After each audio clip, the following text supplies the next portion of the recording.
morning or good afternoon. Let's see, we're in the book of Deuteronomy, chapter 8. God's care. Be careful to observe this whole commandment that I enjoin on you today, that you may live and increase and may enter in and possess the land which the Lord promised on oath to your ancestors. Remember how for these 40 years the Lord your God has directed all your journeying in the wilderness, so to test you by affliction, to know what was in your heart, to keep his commandments or not.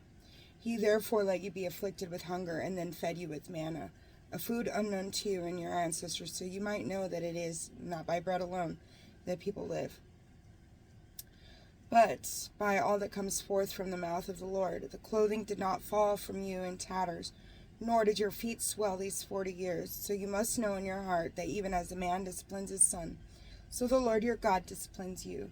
Therefore keep the commandments of the Lord your God by walking in his ways and fearing him. Cautions about prosperity. For the Lord your God is bringing you into a good country, a land with streams of water, with springs and fountains, welling up in the hills and valleys, a land of wheat and barley, of vines and fig trees and pomegranates, of olive trees and of honey, a land where you will always have bread and where you will lack nothing, a land whose stones contain iron and in whose hills you can mine copper. But when you have eaten and are satisfied, you must bless the Lord your God for the good land he has given you.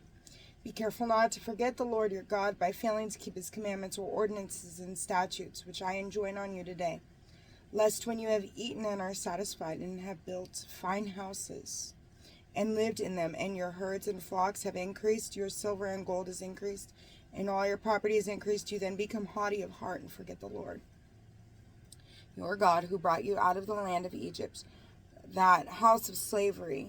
He guided you through the vast and terrible wilderness, which its serpents and scorpions, its parched and waterless ground. He brought forth water for you from the flinty rock and fed you in the wilderness with manna, a food unknown to your ancestors, that he might afflict you and test you, but also make you prosperous to the end.